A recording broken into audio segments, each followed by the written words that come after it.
artist and you work for Universal Studios. That is all true. So if somebody knows some producer or director is looking at your resume, it'd be like, well, this is a movie person, right? That's what Yeah. I would think. Yeah. So you come up with concepts for like theme parks and rides and lands. Actually, I am not the one who comes up with concepts. I don't know. Usually it's the creative executive or the production designer. The role of production designer takes upon a different role in theme parks, but What is that role in theme parks? well, it's actually very similar, I guess. They supervise fabrication, they supervise I think they also do pitch ideas though to the executives and see what's going on. And when they refine their ideas, they gather a bunch of references and send them to me. Gotcha. Yeah. With like the limitations of yeah, it has to fit in this physical space and it has to fit, humans of a certain size. Are you given all that? Um, I think in all concept art pieces, it's really important to understand scale because you just genuinely have no idea how big something is going to be or small something is going to be. Like you can't do drafting or construction drawings without knowing how big it is relevant relative to a 6 foot person. Right. So yeah. That makes sense. All right. So you can't say what you're working on, NDAs. I get it. No. Get it. But can you say some things that you've worked on at the park Um, in the past that we already exist, yeah. like Harry Potter It, land? no, I wish I was. I haven't been around for that long. But in I think this is the only project that I can talk about because it has been released and they broke ground. But at Disneyland, they have this ride called the Haunted Mansion. And Yes. they're Very famous. expanding, yeah. They're expanding the queue for it. And they're basically building a whole retail space because it's such a popular ride. Yeah. And the creative executive was like, hello, out of nowhere. It was really random. Like one day I just got an email and asked me to jump onto a specific illustration project that was drawing up what the cube or the haunted mansion looks like. So that's being built right now. I don't know what it looks like. Um, well, I Well, will you know. drew it. You know what it looks like. No, I do, yeah. So I think I obviously do have an idea because I visited the park during not park hours, like right before the park opened. And like I had to see how big the space was to figure out like, oh, okay, this is gonna be this big, this is gonna be that big, this statue is this tall, that sort of thing. So I think I generally know how what it looks like, but nobody has seen it yet. I hope somebody lets me in to see it when it's done. Yeah. How does that work? Like you have obviously no ownership over it, but do No, they no. keep you connected? Is there like a quote, like, yeah, movie premieres? Is there like a premiere of the new space where the designers get to go see it? That's a really good question. And since I have never really been an official employee of Disney or Universal because I'm just contracted, Right. right? And I'm Right. freelancing. It's an ongoing basis for Universal, but for Disney, it was just a one-time thing. I am aware that they usually have like soft openings for friends and families for Imagineers. I knew that happened for the Avengers campus and the Star Wars land like years and years ago, but I think they do it. And I hope they let me in. I do have friends there. I hope they let me in. We'll see. We'll Because I see. don't want Well, to go we're in. putting it out here on this podcast. So, hey, Disney, let her in. Come on. Yeah. So it's like you're waiting in line and you're exposed to all these things you can Yeah, spend money basically. on, like little shops. And Yes, you let me do. guess, is there a Starbucks? I don't think so. I mean, come on, that would have been perfect. Like, oh wait, no, I was doing Pirates of the Caribbean. You're talking about Haunted Mansion. That joke, Oh yeah. that joke does No, not that land. did not land well. It's I okay. was I would love to work like on you. I something. don't have a lot of sleep. Yes. Yeah, no, that's fine. I would love to do something pirates though. Yeah. Irrelevant of how bad the movie is, I genuinely do want to work on films or sequels that are tied to like my favorite franchises. Yes. Like it was always my dream to work on a Beetlejuice sequel, if there was one. And now they're making one. Wait, So on a what sequel? on a Beetlejuice sequel. Beetlejuice. Yes. And Yeah. I mean, that's great. coming out. That's done. Yeah. I know, my dream is gone. So I've been telling people these days that the later you're born, the more you're out of disadvantage because like everything's just No, but you're living in the perfect time because everything that was cool, hmm that probably that you liked growing up is now being, brought back through nostalgia. And, the fact that there's a Beetlejuice 2, how many years later? 30 something late years later? It was made in 1986, 9 or something like that. So Yeah. So we're going on 40 almost years. 40 years. Yeah. That's crazy. I know. And what I love about that, I was reading about it and it said that they used a lot of practical models and practical That's why effects. I wanted to work on it. And Yeah. then it's never going to happen again.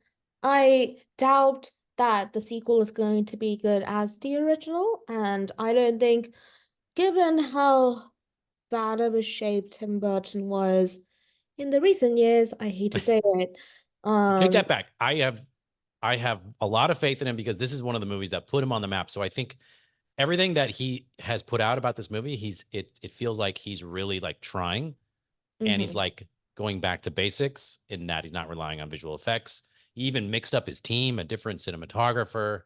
Um, I don't know. I have high hopes for it, and I think that you're going to work on the third one I hope so. I hope it's not a third one. I hope it's a prequel. We'll see. or a prequel. But Okay, yeah, so you already have ideas for it. I got you. Well, wait. So let's talk about that because you originally wanted to be a screenwriter, right? I did. So obviously, you're already thinking of the prequel to Beetlejuice. Yeah. You're writing it in your I don't head, think I'll ever become a screenwriter, but yeah. but that was the original. Like, That was the original idea. Like after watching this was like years and years ago. Now I don't now I'm like just neutral about it. But back then I thought like The Dark Knight was one of the best commercial films made ever. And I yeah, was like, okay, well, maybe I could do like something that weaves between philosophy and like something that's really famous. And then I realized I can't write dialogue. really? You're just I like, think I can't write dialogue, and I'll never get better at this. I don't know. I now that you speak it out loud, it's a really stupid mindset to think that, oh, I'll never get better at this. But because I feel like somebody has to start somewhere. But I at back then I knew what I think I knew like instinctively what people need to sound like, but I just didn't know how to execute it. Right. And I felt like that was a big handicap as a screenwriter because like it's ultimate I think it's screenwriting 101 that characters drive the story, not like everything else, right? I mean, there are like world building stuff, but not necessarily there are like world building stuff that drives the story, but then like they do that to mixed results. Like I've seen people who did not like Tolkien's books, so like I know what they mean. So coming back to the dialogue thing, I think it takes a special talent to write them. And even I think a lot of people are good at writing, but not a lot of people are good at writing what people should sound like. So I think that's one of the big things that separates great screenwriters from average and good screenwriters is like you're reading something and you hear the different voices of the characters while you're reading it. yes, Yeah. exactly. There's even some really good writers where every character sounds the same. Aaron Sorkin is one of my favorite writers, and I think he suffers from every character sounds like a really smart, witty Aaron Sorkin character. Yeah, that's actually true. Yeah. So, okay, so take me back because I'm pretty good at this and I'm picking up on things and I hear a subtle accent in your Oh, voice. yeah. So I'm where are you from from? I'm from Korea. I grew up in Korea my entire life. I just had friends from London and Oxford when I was younger. I was Really? like 8 or 9. So this your family doesn't sound like this. Just this is from Yeah, my friends. family doesn't speak English. They don't speak So, English. this is So just you basically learned British English. I think I started out in American English, but when I started speaking like consistently with people, they happened to be from the UK. So it just happened. Yeah. Okay. That's unique. Okay, so It you grew does up help in me it does help people put me on the map. It definitely does because like at least in I do also think it's kind of racist to think about it that way, but I do know that at least in America, it is very uncommon to see an Asian girl talk with somewhat of a posh accent that's also like kind of Californian. So yeah. it's a that's quite a mix. So you describe yourself as Californian with I a don't think I'm Californian. I just don't think the way I speak now is entirely and authentically London. it's the way you speak is absolutely not Californian. That's for sure. As a native Los Angeles, as an Angelino, you don't sound like, or like when people say, "What do LA people sound like?" It's not you, which is good. But like you said, you lean into the fact that you're memorable for that. I don't lean into it. I just think it's like a plus. I'm never lo I haven't had a chance to lean into it yet. I hope it comes into handy one day. Yeah. I hope so. I mean, here's the thing with Americans. I think whenever they hear the British accent, no matter what, we just add IQ points to the person and class points. You sound posh, like you said. But Yeah. we also, I think, subconsciously, we all go, "Oh, that person's smarter than us," you know. And it's, I know. So you, whether that's true or not, what you just know that most people you talk to, us dumb Americans, that's what we're putting on you. So you can manipulate us any way you want. I don't think it's a bad thing. It is annoying when people like try to tell me that my accent is not from London, though. It's okay. There are people that are like, no, I'm pretty sure it's Australian. I'm like, I don't think you know that even within the UK, there are 100 dialects. Right. And if you go out like 5 kilometers or 5 miles outside of the center of London or like the south of London, like people literally sound different. But like that's like a different Yeah. story. So Also, yeah. the Australian accent is derived from a British accent, right? Yeah. I Right. sometimes lose the twang, so I think that's why. Yeah. All right. So you grew up in South Korea. Mm-hmm. When do you come to the States 2014 for college. for college? Yes. For film school? Yes. Where? USC. I've never heard of it. They have a film school? University of South Carolina? No, it's University of Southern California School of Cinematic Arts. We call it SCA. Right. Um, I I know. sometimes call it SCA and realize the way people don't know what that is, but So that was your undergrad? Or that you, was or you, my undergrad. okay, so you went straight to film school because you wanted to be a screenwriter? No, actually, I gave up on the idea of screenwriting pretty quickly. As in, like, well, I did write a lot as a kid, but I gave up on it once I don't know when I realized that I could not write dialogue, but I could not write good dialogue, I Right. mean. Um, I just I don't know how I wish I had like a little bit more of a detailed origin story to tell you, but I thought that okay, if I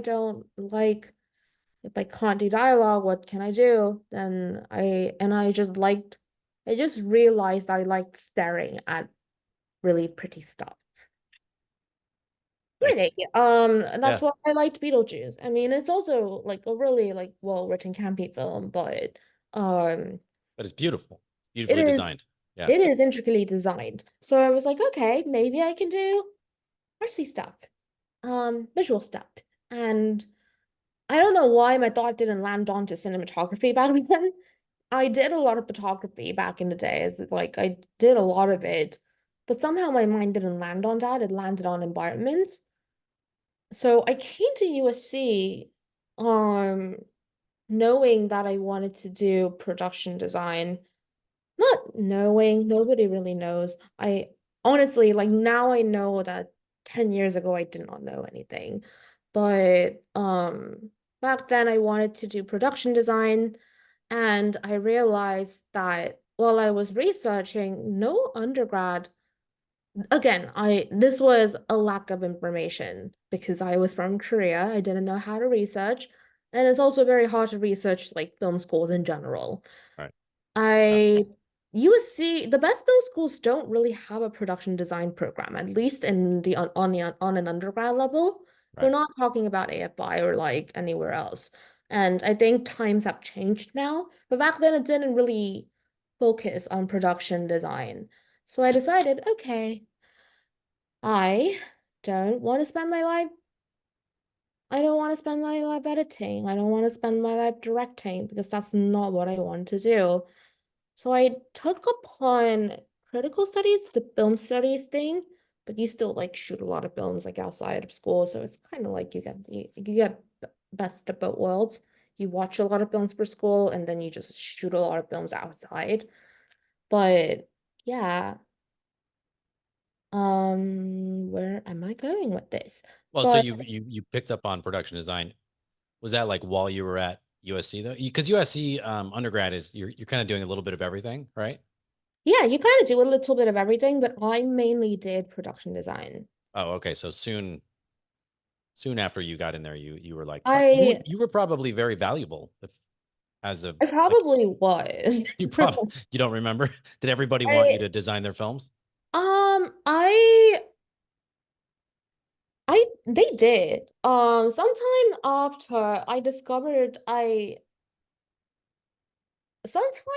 I discovered set decoration and set decoration, and back then I worked for USC Marshall, like the video editing like department. They do like e-learning stuff. And my supervisor was like, "Oh, I know a set decorator at Disneyland." Um, so I was like, "Great, they probably operate the same way. Can I meet him?" And he ended up becoming a manager in Imagineering by the time I met him. So that's how I got like into theme parks, but Nice. it's like a weird, like I went through a lot of curvy ways. I feel like I am doing something similar to what I originally intended on doing, but I did within that category, I just went everywhere.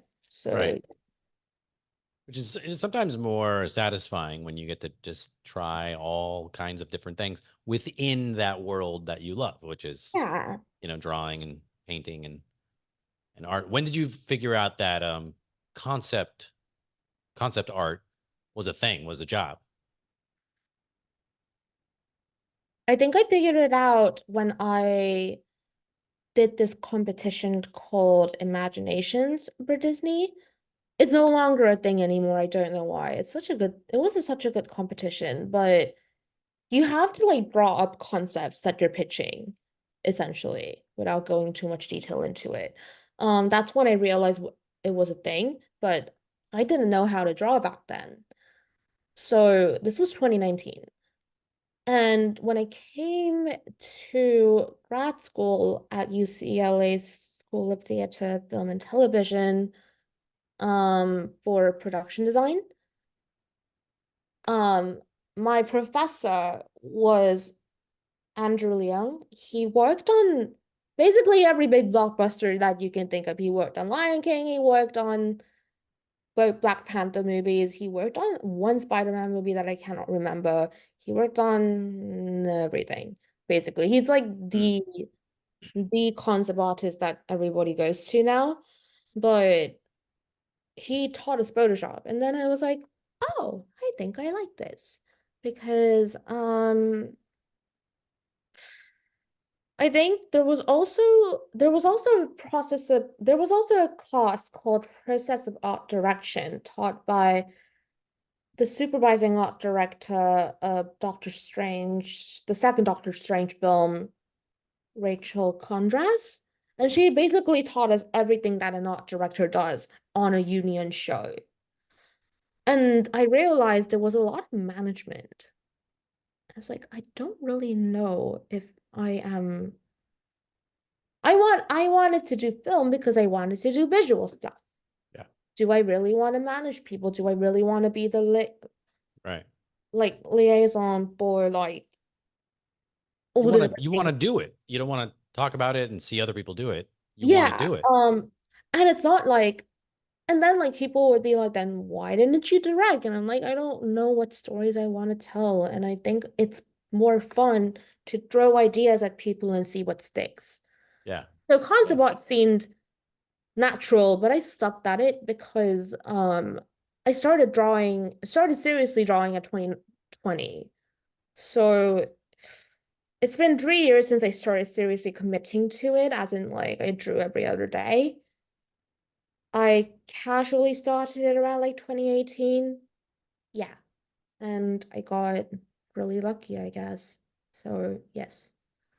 So talk to me about like what the concept artist does is as far as you don't just read a script and start drawing things. You usually it's coming from the conversations with the director and the production Yes. designer. You, I think in big films, like maybe like competent, like super top secret films like Avengers, like Infinity War or something like that. They probably didn't give people scripts.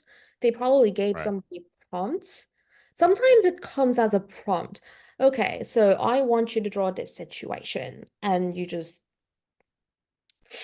you like Iron Man is fighting a bunch of aliens. Like yes, exactly. And that's the then you prompt. draw it. Yeah. I think I've never worked on a union show before because that's like another complicated beast. I can go into how somebody gets into it, but it's really difficult. So I've never worked as a concept artist for films, but I believe the directors only give you a few references because they have too many jobs, right? Right. They can't spend like hours on a computer trying to give me all the references. Right. So Also, the reason they're hiring you is they kind of want you to inspire some ideas, right? yes, and a lot of the directors are sadly not very visual. Tim Burton and Guillermo del Toro are like weirdos that happen to be visual. A lot of the directors are not visual, and that's okay because like stories don't need to be visual. And I think it's fine. I don't think it's like a particular drawback, but they do sometimes need like actual pictures to see things, and that's where the concept artist comes in. Right. And so, where do you draw your inspiration from? Oh, I get that a lot. And I still haven't. Or just talk us through the process. So, like, if someone gives you a prompt, what's the first thing you do? Do you start like trying to find images that are related to it? Go look at. Usually, it comes with some amount of references. You never start from complete ground zero because it's not your idea that you're Right. drawing. The art that you draw is not your own. You don't claim, at least for theme parks, it's like all of my drawings are property of them, not me. Yeah. I don't think, I think like, I think some property like rights lie with the concept artists themselves in film, but it's the director's ideas, and they generally have an idea of what something wants to look like, so they give you that reference, and from then on you try to gather images and like references, and references are 90% of the time images and videos, but sometimes you kind of have to be the screenwriter in a way and think about, oh, okay, So, if I'm drawing a room, why would she place the desk near the window, right? Or why does she have a lamp on a desk? Why does she have a drawer? Is it because she has like a bunch of letters or like a manuscript that she's working on? Is it on the desk or like is it hiding underneath something because they don't want because the main character doesn't want other people to see that she's working on the manuscript, something like that, right? Yeah. So it's engaging in basic level of storytelling that I don't remember all the screenwriting books that I read like when I was younger, but but I think I think people, aspiring writers, know that generally speaking, you need to think about where the character comes from before they need to start somewhere. Not that you write an origin story, but you need, even if you start in the middle, they existed somewhere in the past. So you think about that. And then you like start, I don't write them down. I guess some people do. And then you gather images based on that. Yeah. And I work up references. There are some amazing people who can drop an imagination. I'm not one of them. So Yeah, I hear you. So your screenwriting background, all the books you read, even though you didn't, do it, it's in you and you're using it in your medium. I guess so. And I think like I think that's the most valuable thing that I got out of my undergrad film education is that um there is a reason something sound like even in sound design, for instance, like the sounds are layered the way they are. And there are reasons where something is punched in, something is given more prominence over the other. And that all stems from storytelling. And in film, we call that screenwriting. So yeah. Nice. So what's something else you learned in film school that helped you in your what you do now right now? It's not something I learned, but I think I redefined a lot of my tastes in film. Um, I used to watch like a lot of like commercial, like famous films like Tarantino. I guess that's where I learned I like movies that would be released through Criterion or something like that. So there's like Criterion's the best. Yeah, I it agree. is. Yeah. So there's that. I discovered Celine and Julie Go Boating. It's like this weird French. It's not even French New Wave film, but it's a French New Wave film. It's it's basically a magical story shot in a very realistic manner, Hmm. like without like that much, like in a very French New Wave manner. Right. So I also realized that's one of my top favorite films of all time. So I learned about that film, and what I learned about that is that you need to ground stories to a certain level. And I don't know how people approach that, but um not to like criticize. I think that's why Poor Things is not as good as a film because it's heightened story with like heightened setting. It doesn't really have anything to ground the story.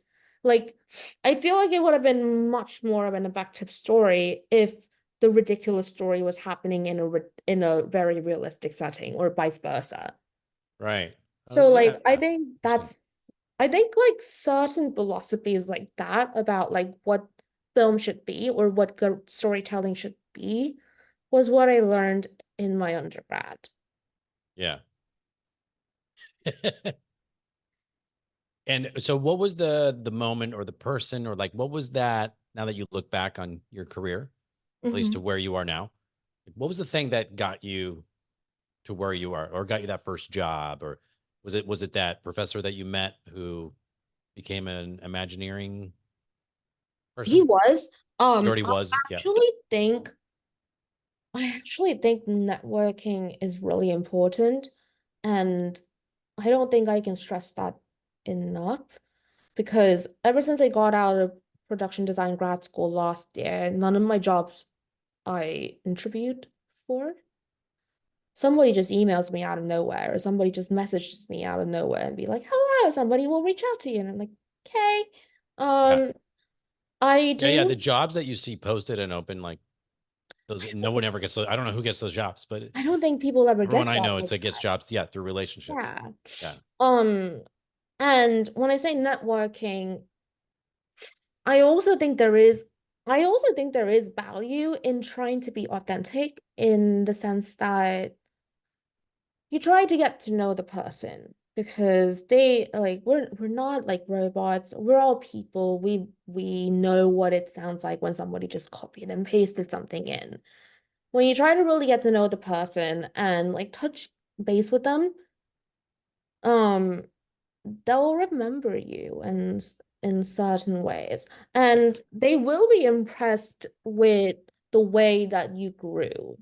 I think that's what happened with the guy at Imagineering because I met him in 2016. So it's been like a while now. It's 2024 now. It's closer to 10 years than it is than 5 years. Yeah. So and he's seen me evolve in terms of like painting and drawing.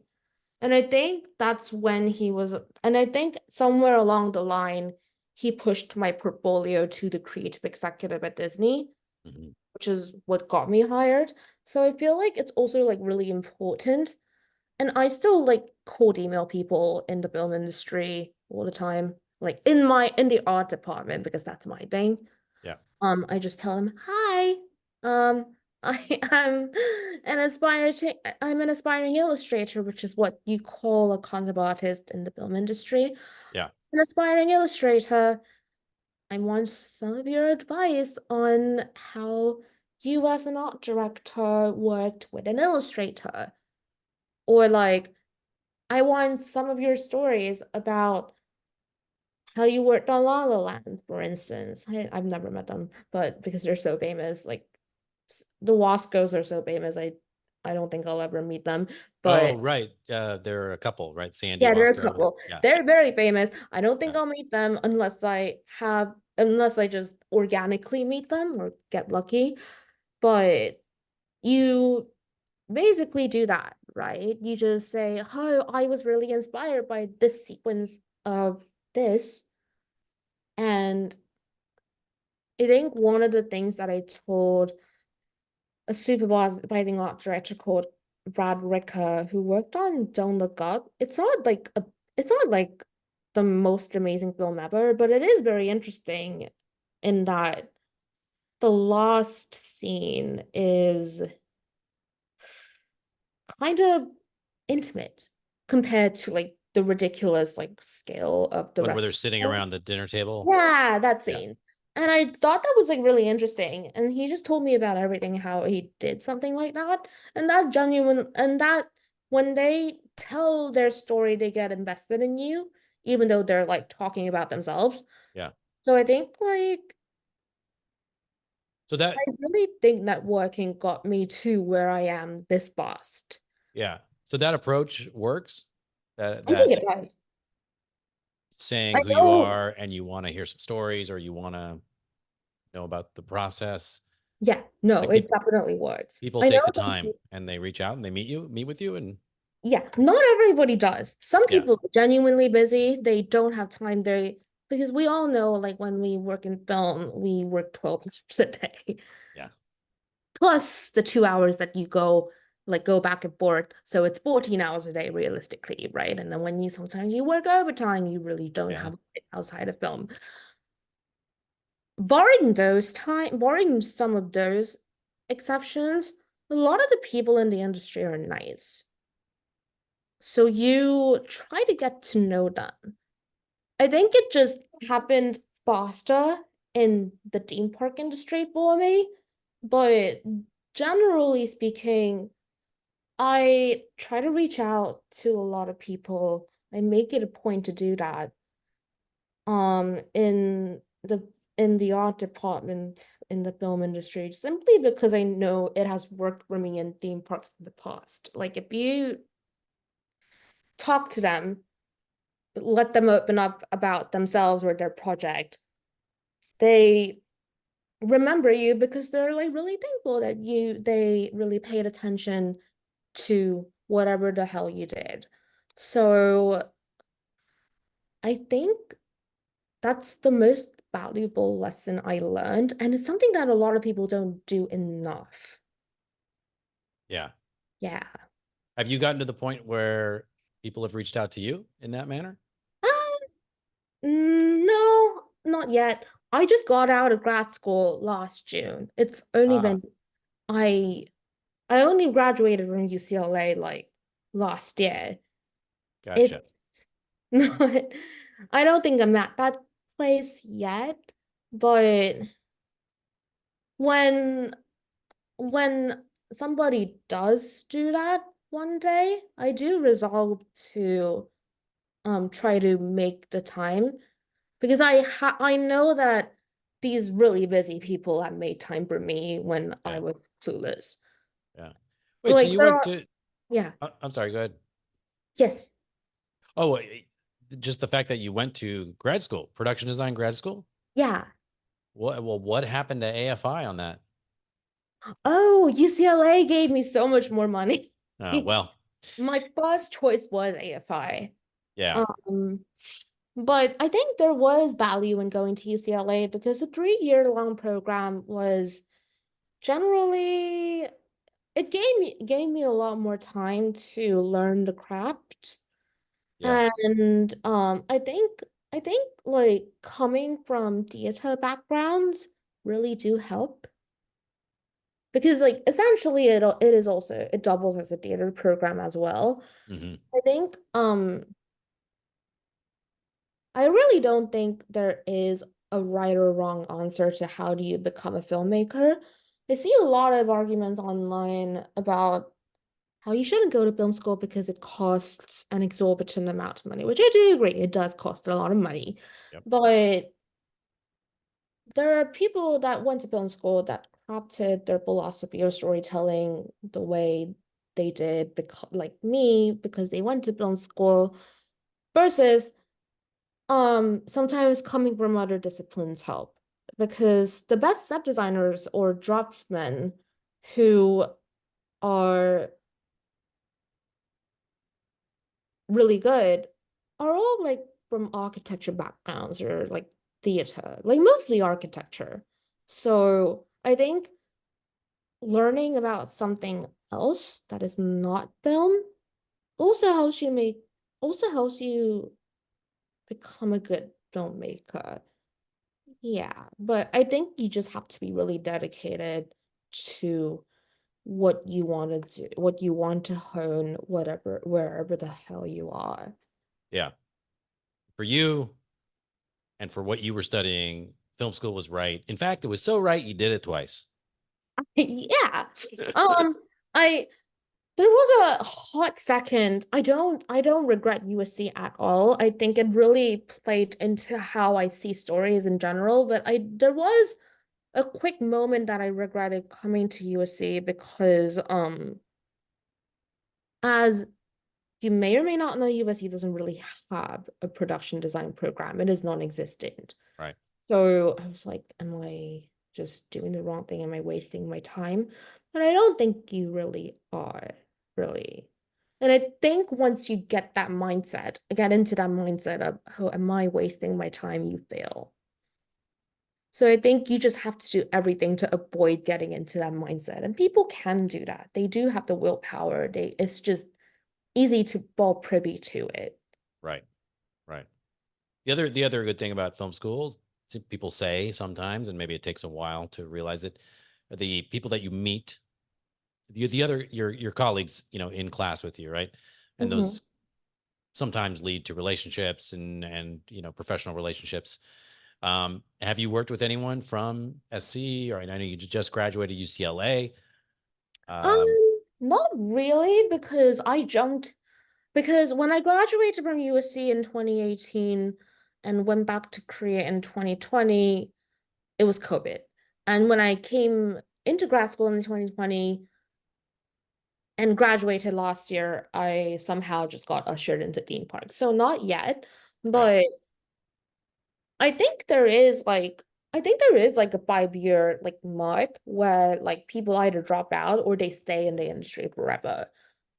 Um, Yeah. I feel like everybody that I know in the industry somehow knows each other. So I feel like I will meet them. I think I Yeah. will meet them. I just think it's a matter of time. Yeah. I think that's pretty accurate, the 5 year mark. Yeah, you're right. Yeah, because I've Wait, seen. so Mhm. oh, go ahead. You see people. No, because I've seen people who like transitioned out of film a lot, even though they went to SC. So Yeah. yeah, I know. I say that's the hardest part is just like that you have to figure out is just how to stay in it, you know, yeah, just stay, just, and then hopefully your break will come. yeah. So you graduated a year ago. Are you in that like O1 visa, OPT thing? I am, yes. So are you going for an O1 visa? Yeah, I am. Talk about that process because I know a lot of AFI people that have gone through it and it's painful, it's It expensive, is it's very painful. mysterious. I think it's a little easier for me because I have worked with two really big companies that everybody knows. So Yeah. people are more willing to, people approach me for like, how did you do it type of press. But generally you need to be extraordinary, but you actually don't need to be that extraordinary. Wait, Um, so just to dumb it down for anyone that's watching, because I think it's a really important thing to talk about for anyone international thinking about film school in the United States, right? yeah. After you graduate, after a year, right, you can apply for an O1 visa, which means you are an artist of extraordinary talent or means or something. Yeah, but I think a year starting during your OPT is too late. Oh, You have to start like when you're a as student. soon as you get there. I feel like Wow. when you realize it during school year, it's a little too late because the extraordinary ability mostly hinges on like two major things. Oh, there's six categories, but two major things is one is press. Well, three major things. One is press, one is like, like payment, I guess, or no, recommendation letters, and then one is like your like involvement in critical success. And critical success in film like for often independent filmmakers mean that um it is like having a film or a credit that went to a lot of film festivals, whether it be big or small. Film festival runs take years. I Yeah. think you are aware. A year is not enough time for a film to make a festival run.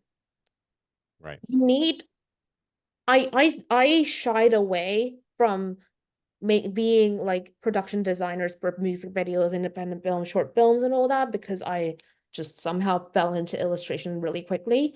But usually you have to have like 5 to 6 credits that comparatively made success, like some degree of success in any film festival. And that takes years. Yeah. So I think the latest you can start is a year before you graduate, I think. So that you did that. You started when you were a student. I started like my second year, so yes, I did a lot of like UCLA films, some USC films, but a lot of them never got like into festivals either. So that's also another thing. Like the downside about UCLA's film production program is that some of the film students don't submit their work to festivals, probably because it costs a lot of money, I understand. It does, yeah. Um, but when that happens, you might not just get credit for the credit that you need. Yeah. Right? So I think the earlier you start, the better. You just have to be really aware on how you do it. And then you just maintain good relationships with people because like they write you recommendation letters. I think the press is the hardest part. Um, Especially like, when you're like a role that you do, like production designer, like it's yeah, not a natural, like people seek out the director for an interview and the yeah, producer sometimes, it's but a very, I don't think it's like a completely thankless job, but then like to the public eye it is. to the public eye. So you have to kind of, you have to make interviews happen. You have to make press happen, right? You do. You have to kind of manufacture it. Yeah. Yeah. I know the process. It's tough.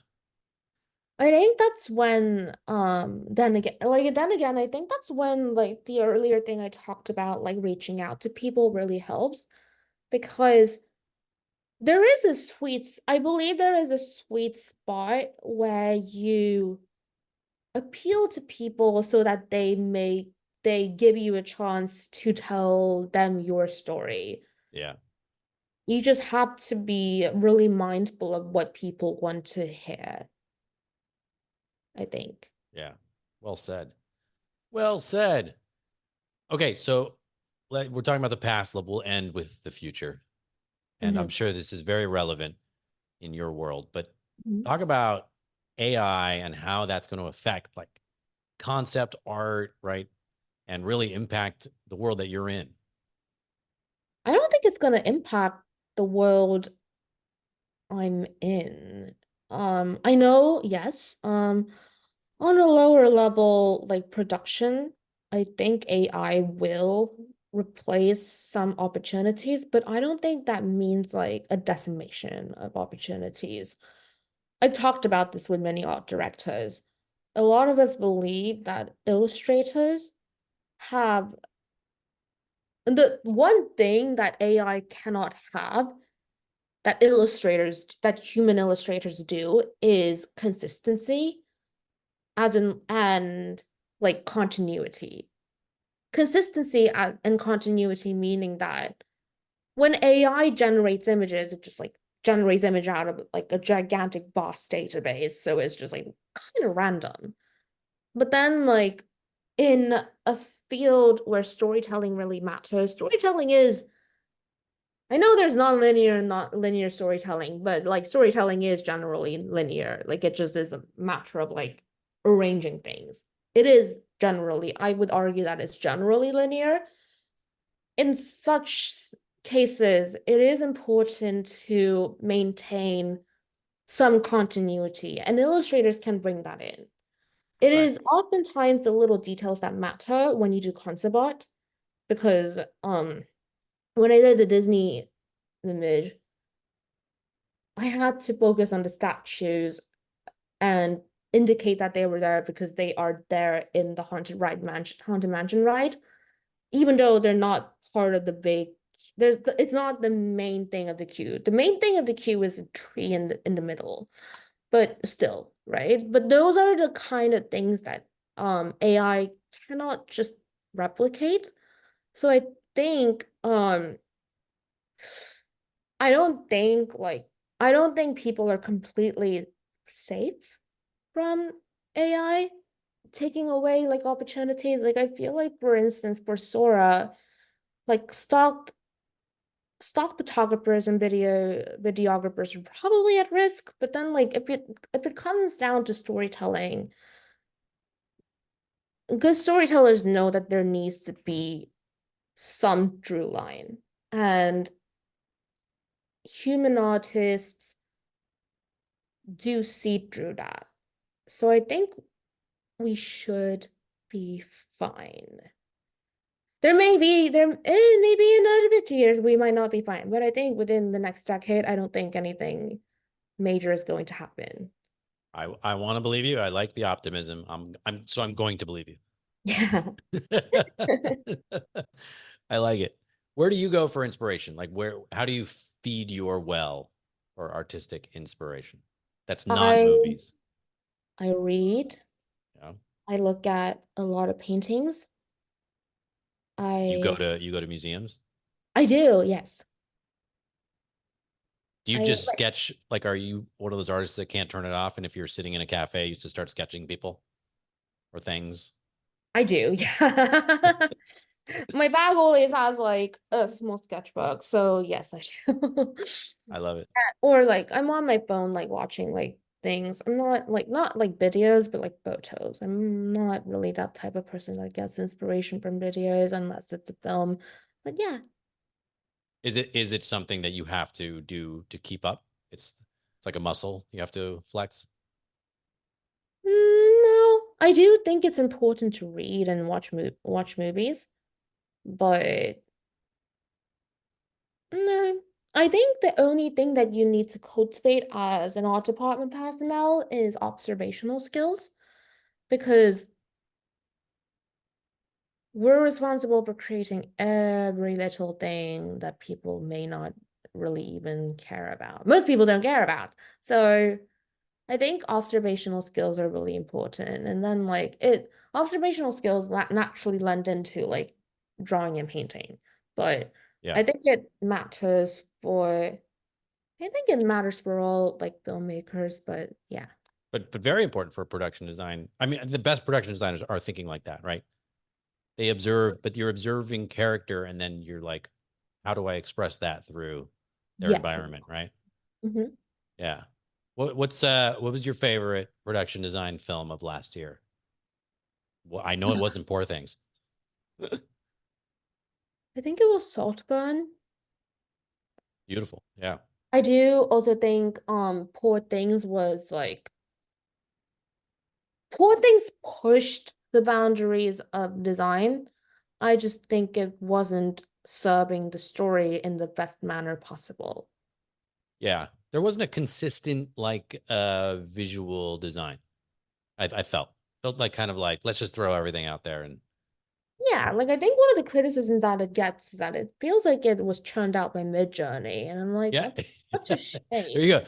The Poor Things, it shows us the dangers of AI, right?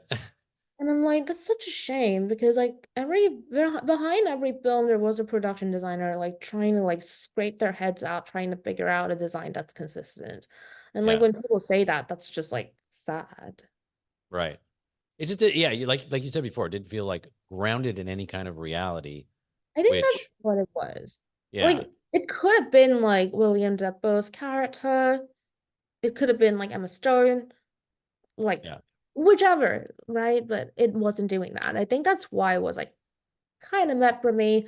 But the general consensus for people who do production design is that Poor Things is an amazing film. So I'm Yeah.